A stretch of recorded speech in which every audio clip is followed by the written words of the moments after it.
Back joined with Mike Aresco, Commissioner for the American Athletic Conference. And Commissioner, 2021 was such an exciting season for this conference in Cincinnati and the CFP. What excites you as we look forward to 2022? Well, first of all, great to be with you, Chris. It was the pinnacle, no question about it, making the college football playoff, Cincinnati, and all credit to them. I think we look forward to another great season. We've got a lot of good teams. We think we'll have a good shot at either the playoff or New Year's Day again. So it should be exciting. As you know, it's going to be a different conference next year, but this year we're pretty much the same as we were last year. We've got a lot of good teams. Well, good deal. I know that you have a lot to say, so I'll let you take the floor. Well, thank you, Chris. Appreciate it. On behalf of the American Athletic Conference, I would like to welcome everyone to our 2002 Media Day. I want to thank Chris and Rini Ingolia for again hosting our Media Day this year. It was great to be with them last year and again this year. We appreciate the wonderful job you do, Chris, as well as Rini.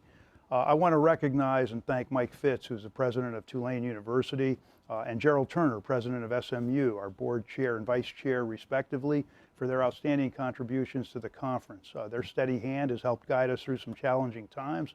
I also want to recognize and thank Michael Kelly, our past AD chair, and Rick Hart, our current athletic director chair, for their important efforts in keeping our conference on a strong upward trajectory and at the top rung of college sports. Scott Draper, our vice president of football, has handled our day-to-day and strategic football operations with a firm, talented, and experienced hand. I want to thank him. Also, thanks to Chuck Sullivan and Leslie Ann Wade for organizing our Media Day. Leslie Ann does a great job overseeing our communications efforts, and Chuck does a terrific job overseeing our day-to-day operations.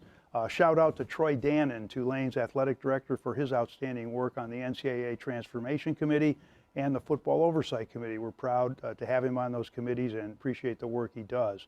I also want to welcome two new head coaches, Rhett Lashley at SMU and Stan Drayton at Temple. We know they'll be great additions to our strong roster of coaches.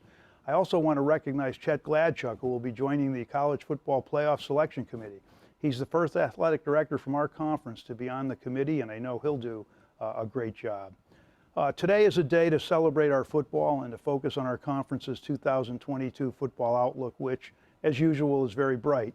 You will hear from our coaches and players, of whom I am extremely proud.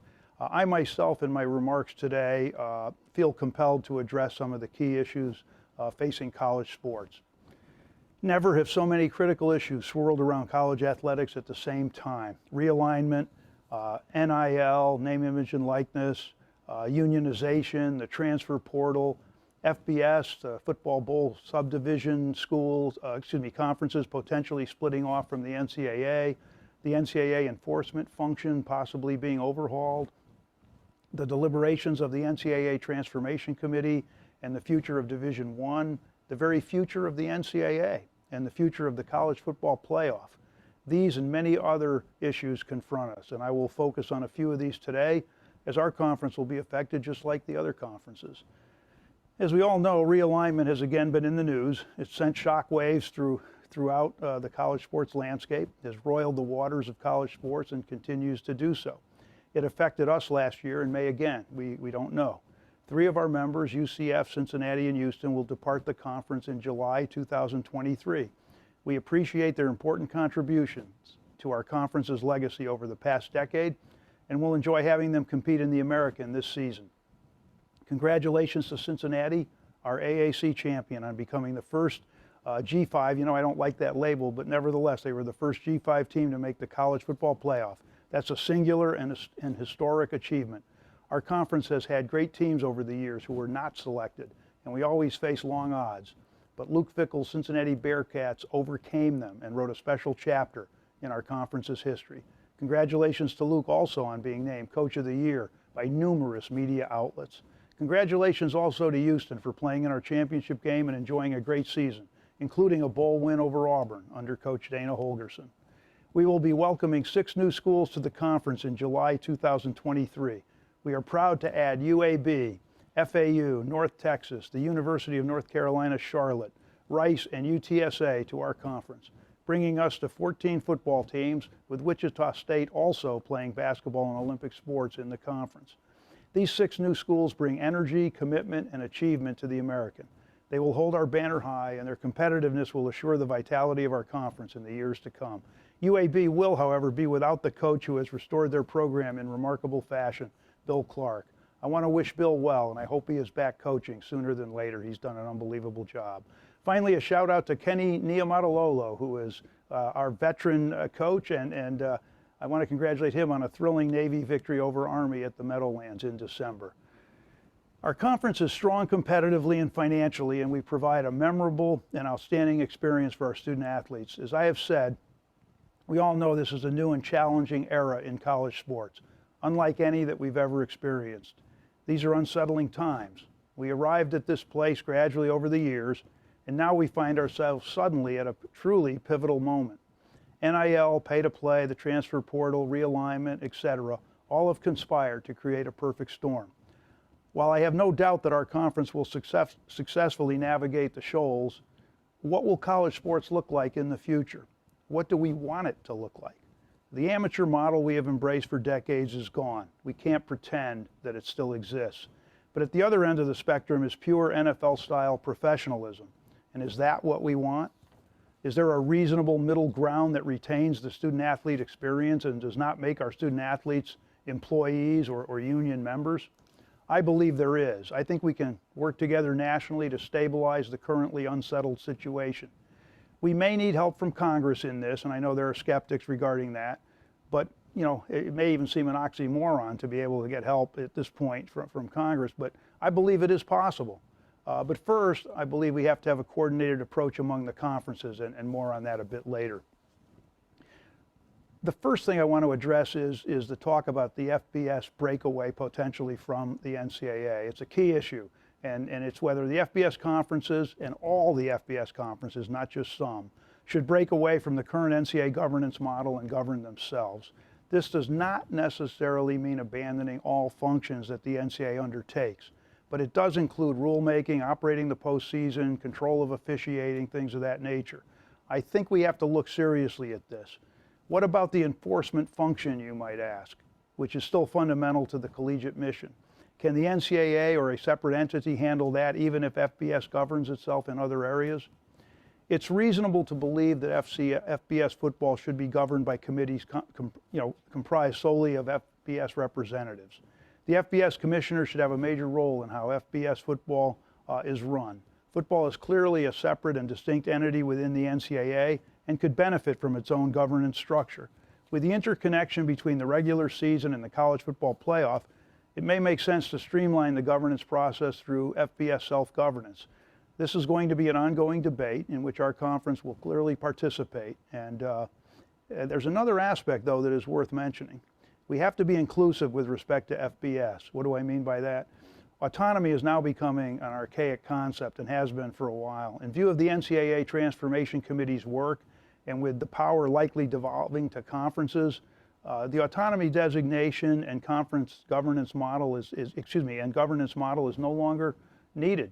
Disappearing along with it should be the Group of Five moniker. That label has been destructive. It should all be FBS. I've said it many times. The recent realignment of the past 2 years makes the autonomy concept and the accompanying Power 5 media branding even less meaningful than it was before. If all 10 FBS conferences are viewed equally in terms of branding, as I believe they should be, then upward mobility, a feature of our American heritage, would be a more realistic possibility. Yes, some FBS conferences will of course be more equal than others in terms of revenue, competitiveness, all the things that obviously matter. That's perfectly normal and acceptable. But actually having to earn a particular status or reputation would be a healthy development. I want to turn to the college football playoff now, which obviously is of very much on in the news and is very important. First of all, it's a shame that we did not adopt the 12-team 6-6 playoff expansion model last year, where you would have had 6 automatic bids and 6 at-large bids. It was short-sighted not to do so. It deprived hundreds of players of the opportunity to participate in an expanded playoff in 2024 and 2025. We will soon be back at the drawing board. We have heard that all options are now in play, that perhaps conference championships should not matter, and that all spots should be at large. I believe such a model would be a serious mistake. Virtually all playoffs in all sports reward teams for winning their leagues or their divisions. for being champions. The best playoff model features a balanced mix of automatic bids and at-large bids, which was the model recommended by the College Football Playoff Working Group. I understand that conference composition has since changed, that marquee brands will now be more concentrated in two potentially dominant conferences. However, while that consolidation may make sense in terms of money and TV deals, it does not justify adopting a playoff system that caters to such consolidation. With the 12-team 6-6 plan, we accomplish key goals. We affirm the importance of conference championships, that winning a championship does and should matter, and we create an FBS-centered model which will give access to the so-called group of 5 teams. We have an opportunity to create relevance for all 130 FBS teams and multiple conferences. It would be a mistake, a big mistake, to adopt a system that could largely exclude 3/4 of FBS teams. My open letter to college football earlier in the year described the rationale, or actually last year, described the rationale and merits of the 12-team 6-6 model. And the events that have happened since have actually strengthened the need for that or a similar model. A 16-team model is being floated, you've heard that, and now it's being discussed in an effort to provide more at-large spots.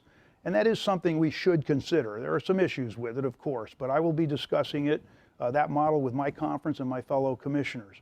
With significant changes to the composition of the Big 12 and Pac-12, perhaps even more changes involving those in other conferences down the road, no one knows, the 5+1 model makes even less sense than it did before, which to me didn't make any sense. We could just as easily argue now for a 2+whatever model based on the recent realignment, but of course that would also defeat the purpose of a true merit-based playoff. So-called G5 conferences are now more similar to several of the so-called P5 conferences than they ever were before. And it is important that the G5 conferences have playoff access.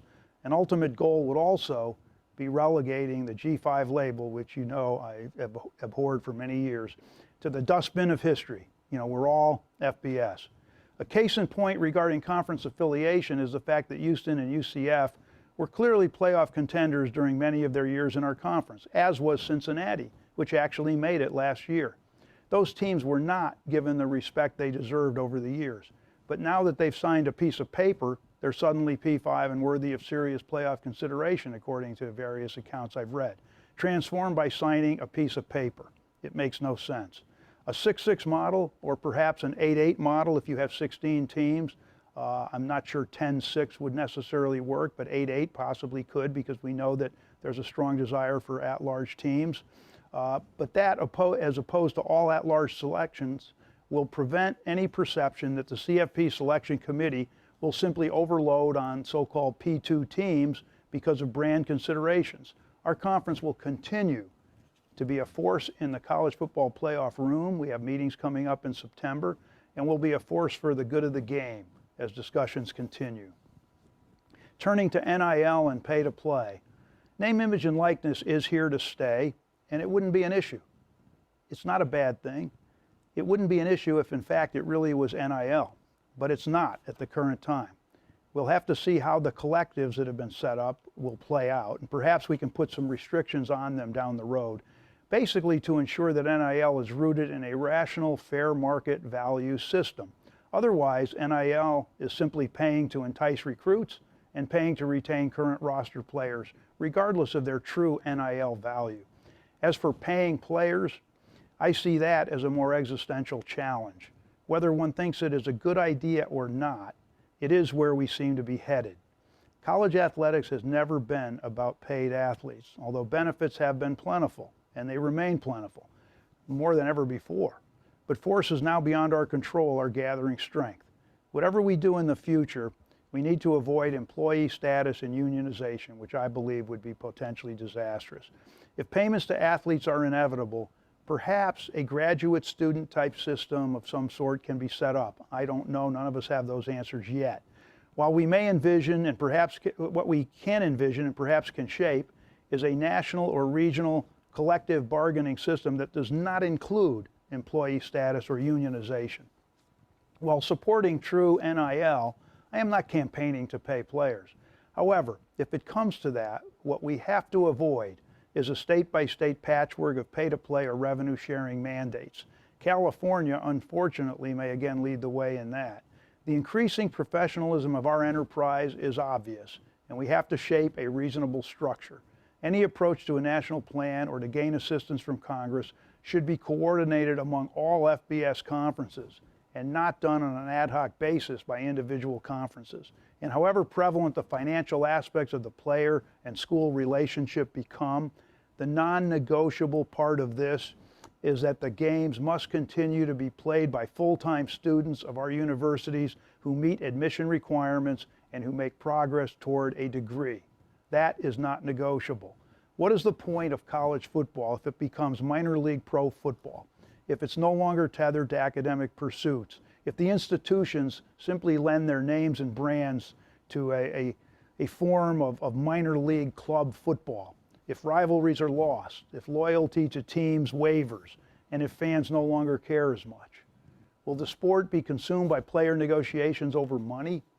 I have always been a firm advocate of the collegiate model, not an amateur model in its strict meaning. That doesn't exist, and probably in many ways never truly did exist, but a collegiate model that has players as students, where they're not pros, where they still enjoy college competition, where agents and professional football are kept at bay for a few years. But we are entering a new world, and it is up to us not only to adapt to that world, but to shape that world and not let it be shaped for us. And to shape it so that college football and college sports still remain college football and college sports, that they're still recognizable. I don't know if we can keep what has made college football and college sports special, but we have to try. Turning to realignment. Realignment's been a constant for 30 years, perhaps even longer. Consolidation has been obviously the more recent trend. Conferences are voluntary organizations. We have to remember that. If you observe the exit bylaws, you can leave. We can lament realignment all we want, but we have to deal with it. Admittedly, it is a hard, unforgiving business. Trust is shattered routinely in these situations. Feelings are hurt. Relationships can end. Friendships can dissolve, and schools are often blindsided and left scrambling. Although one cannot take it personally, it is by no means fun. The realignment we have seen is of course driven by money and competitive positioning, which are two sides of the same coin. Looking out for the collective good, and not everyone would define the collective good in the same way, has unfortunately not been a hallmark in the recent history of conference motives or actions. And the realignment musical chairs, if you will, is evidence of that. That will not change, unfortunately, and we simply have to deal with the reality of it. Realignment has shifted our conversation dramatically. You don't hear as much about student-athlete well-being, loyalty to school, or goals that do not include conferences seeking the last dollar. The student-athlete may well be getting lost in this. The educational enterprise, while never in perfect alignment with big-time college sports competition and commercial values, had and has value. We should not be cavalier about its loss. The conversations at media days this year, I've noticed, have shifted almost entirely to marketing, branding, and further realignment. Student-athlete well-being is rarely mentioned. The quality and strength of conferences is now tied almost entirely to their marquee schools and their brands and to the last dollar they are earning. That now seems the only way that we evaluate them. Maybe it always was the only way we evaluated them. Nevertheless, the health of our enterprise lies in the diversity of competition. We are not the NFL. We are not consolidated in one league or two leagues, regardless of that trend. Our conference, for example, has focused on our performance on the field. And any marketing we've done over the years, the P6 campaign, for example, was based on our achievements. It would all have been fluff without the on-field success. We made our reputation by virtue of our performance. What can we do in the face of the recent conference upheavals and consolidation? Well, we can fight for a healthier, more equitable system on the various fronts that are still in play, that are still available to us. Among them, the college football playoff, NCAA governance, and important protocols that still remain, such as scholarship limits, which helps, obviously, level the playing field. Complete concentration in a few top conferences at the expense of historic associations and rivalries does not strike me as a good thing, but the caveat is that we don't know how that will play out with fan interest or competitiveness on the field. Nevertheless, the dismantling of storied and ancient conferences and the abandoning of ancient and historic rivalries hardly seems a positive. Something important is being lost. Let us not pretend otherwise. Money has always driven things, although maybe not as completely as currently. We cannot cry over spilled milk. A new world has been gradually dawning. It's now suddenly upon us, and if we still care about college sports, we have to make the best of it. The foundation of the NFL's success, the equality concept, has for the most part escaped college sports in the realignment era. So at this point, we should do whatever we can to enhance overall competitiveness. There are still things we can do. We want schools and people around the country to care, not just a handful of schools and their fan bases. This is going to get harder, but we must re-intensify our efforts in the areas still open to us. Difficulty cannot be an excuse. And I'm not criticizing those who've engaged in conference expansion. I can understand why it occurs there, and we'll talk about that, a bit later. But we still have to deal with it, and we have to deal with it in a way that preserves the health of college football. The way forward. We can all see that college sports are being professionalized in many different ways. Recent events demonstrate starkly that collegiate conferences shared geography, history, tradition, culture, and rivalries are now approaching irrelevance as they take a clear backseat to money, to the pursuit of the last dollar. The consolidation of the best marquee programs in just a few conferences is mainly a function of money, but along with the money, there is the related desire to be nationally relevant, to compete for championships, to succeed in recruiting, the lifeblood of competitiveness. And these things are also driving top programs to the two dominant conferences. Money trumps all, and as been said, money is undefeated. With the challenges facing athletic departments, with paying players a possibility down the road, it's understandable that schools will look to conferences with much larger annual payouts. Maintaining relevancy nationally is also critical, and conferences with the strongest financial position can clearly better provide that. As I've said, we can't lament this consolidation, but we also have to understand it. We can lament it, but we have to understand it. It's a new world that's been dawning, and it's been dawning for a while. The process simply has accelerated recently. How will this affect college football in the future? How will it affect fans, interest in the game? How will it affect the schools not in the two dominant conferences? Time will tell, but the decades-long charm of regional conferences and regional rivalries is disappearing. College football is entertaining and fun. Its popularity is clear and has been clear for some time. But will something irreplaceable be lost in this new world of super conferences and professionalized players? Again, time will tell. But creating a large group of second-class citizens would not appear to be a healthy development. Consolidation of the elite brands may well diminish everyone else. Competitiveness nationally could be lost. Media attention will increasingly be focused on a couple of conferences, if in fact these mega leagues can even be called conferences anymore. Nevertheless, all is not necessarily doom and gloom, and our conference is a shining example of that. The American has, against all odds, been nationally relevant for the entire decade of its existence, despite a noticeable lack of attention from the media compared to that given to the so-called P5 conferences, and also with far less revenue than they've had. Our conference has been incredibly successful, has thrived and achieved a great deal, including a CFP appearance no one thought realistic or even possible, and a national championship in men's basketball and multiple national championship in women's basketball. Our league also created, annual college football playoff controversy that was fun and energized college football. We remember those debates regarding UCF and then Cincinnati and Houston. Our goal, despite the revenue disparities and other advantages enjoyed by the now Power II conferences, is to remain competitive at the highest level, to continue to achieve a level of success no one expects. All the credit goes to our student athletes and coaches and to the administrators and alumni and fans who support them. Perhaps the future road will be harder and far more uncertain in the new world of NIL and loosened transfer rules and increasing revenue disparities.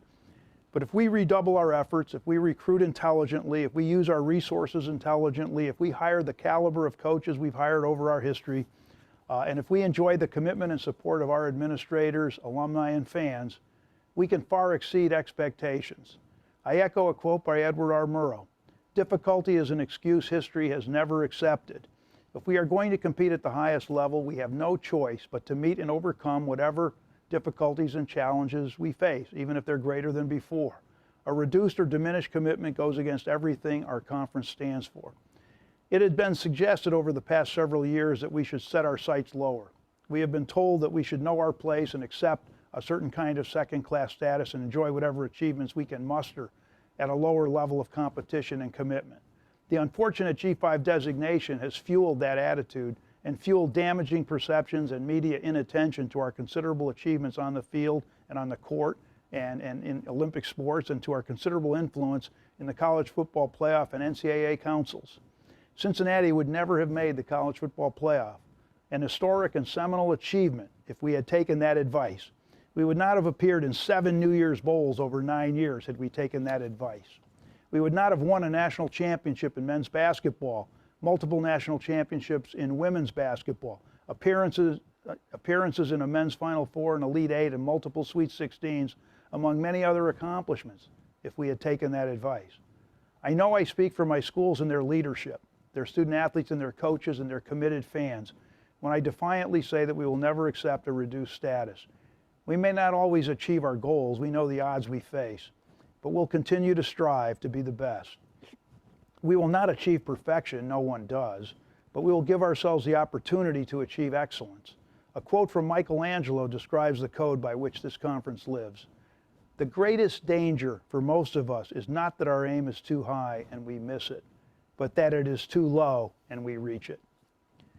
In summary, we're going to have another strong season.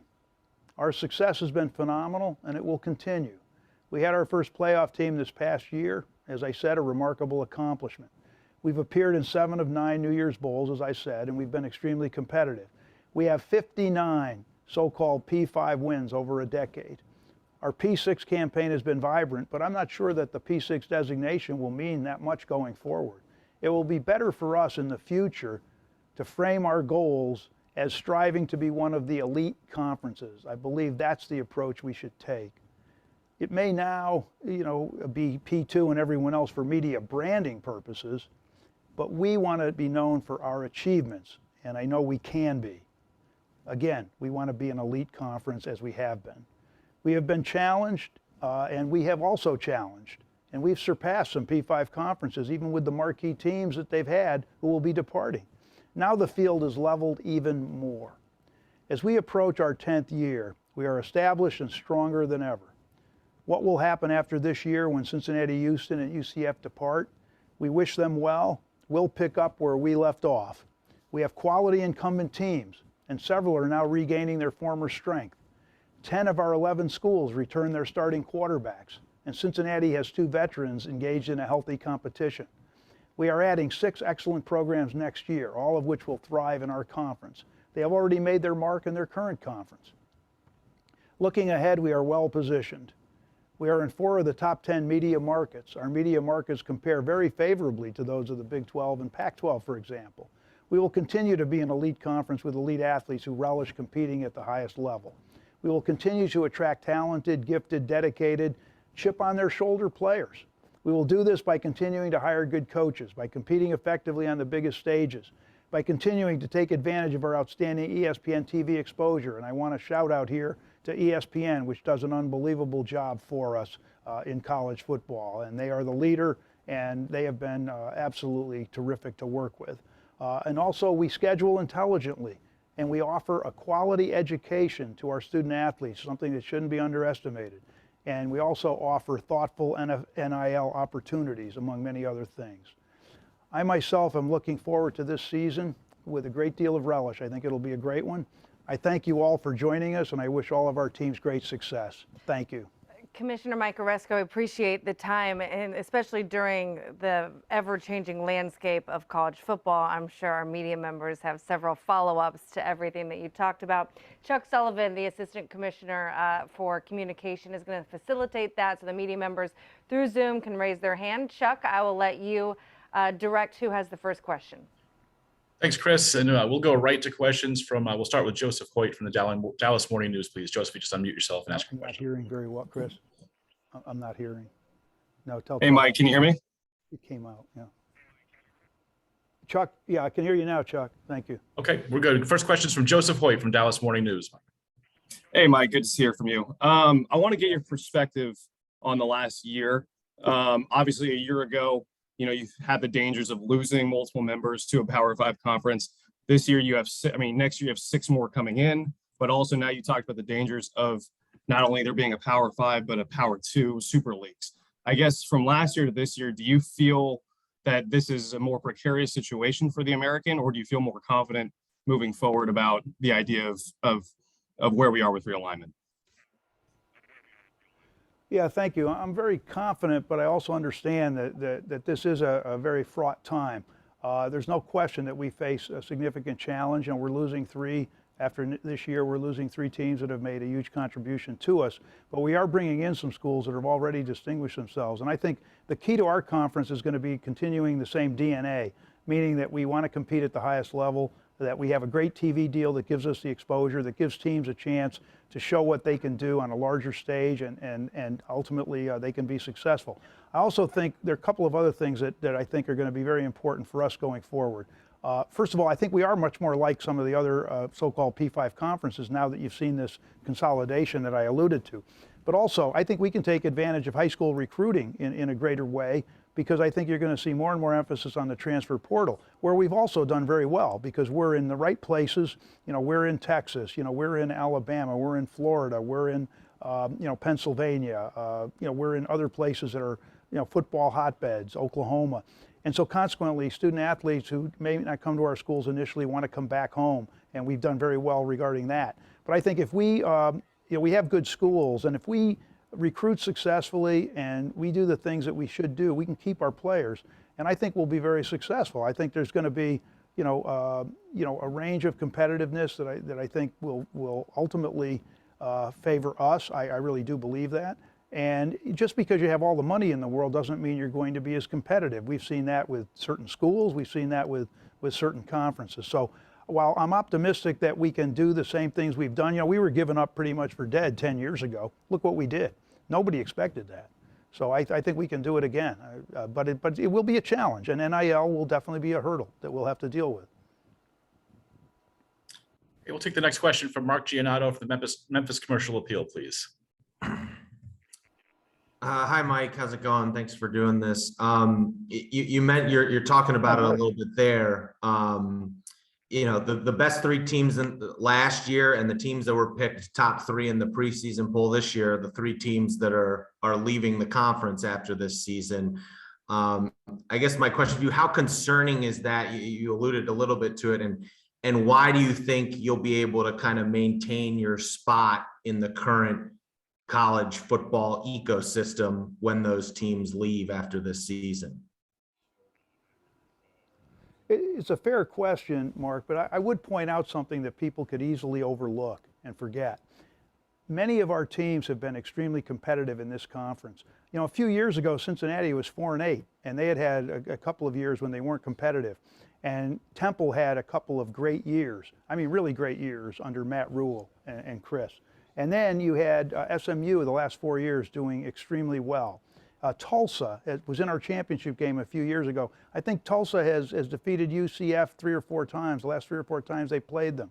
Last year, SMU, defeated UCF. And I'm not denigrating the teams that are leaving.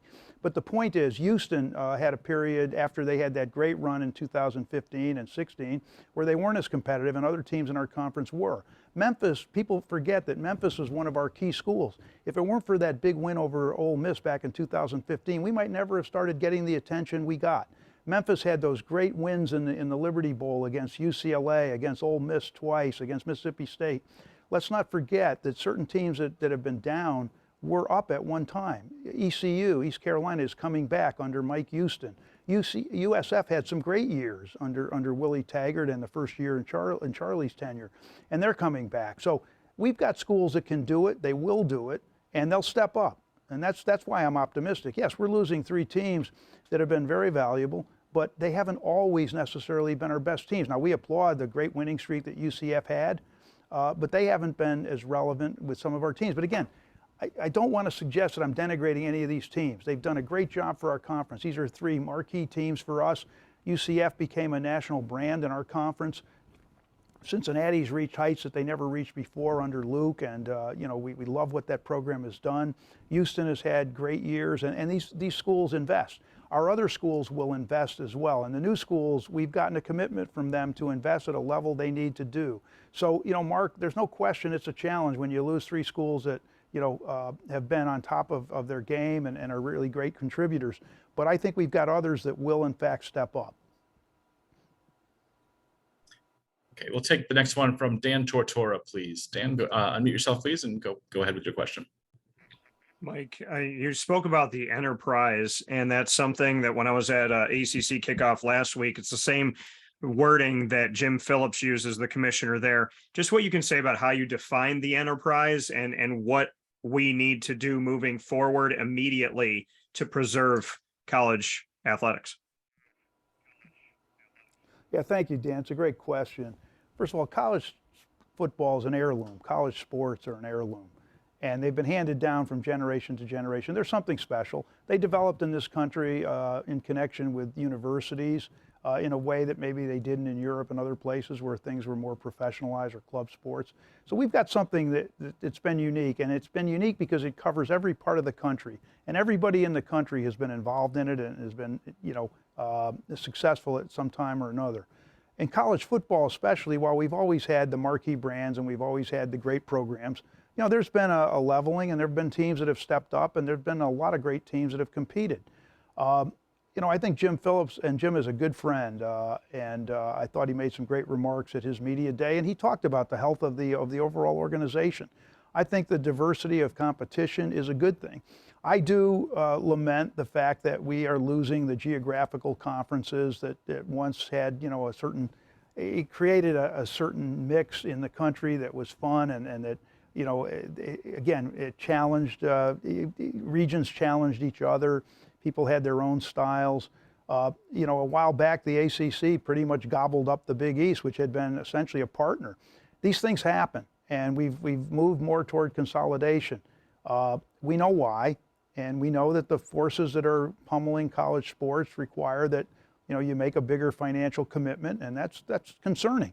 People just think that because these TV deals are pretty large, some of them, that that the money just keeps flowing. The money's used for so many different things. We provide so many things to our student athletes, including all the Olympic sports we sponsor that basically don't generate virtually any revenue. So, to keep the entire enterprise healthy, I think you have to have a level of competition. And that's why I pointed out in my talk that we have to look at the things we can still look at. We know that there's going to be this consolidation. We know the media is going to focus on maybe a couple of conferences, but it doesn't mean that we can't have a fair system with the CFP where everybody has a real shot, like we've had a shot recently. Maybe there's some other things we can do. We have to keep scholarship limits in a reasonable place. We have to do everything we can. There's no level playing field, there never has been, but we have to do everything we can to keep things competitive. And if we do that, then every nook and cranny of the country will care. You don't want just a few fan bases caring and the rest not caring. Sure, you might get some big ratings for the big games. I don't know what's going to happen. People love college football. But you're going to lose something valuable if 3/4 of college football isn't as relevant as it was. And so that's the challenge we face, Dan. And that's what I think we mean by the enterprise. Commissioner Mike Aresco, we appreciate the time. It's crazy when you look back us sitting here a year ago, the ever-changing landscape of college football. But excited for the future, excited for what this conference is going to do this season. So appreciate the time. We're going to get to the rest of the schools, the coaches, the players that we all want to hear from. So I appreciate it. Well, that should be the focus today, Chris. We really want to hear from our players and coaches, and that should be, again, what we really focus on. Thank you again for having me. Thank you, Commissioner.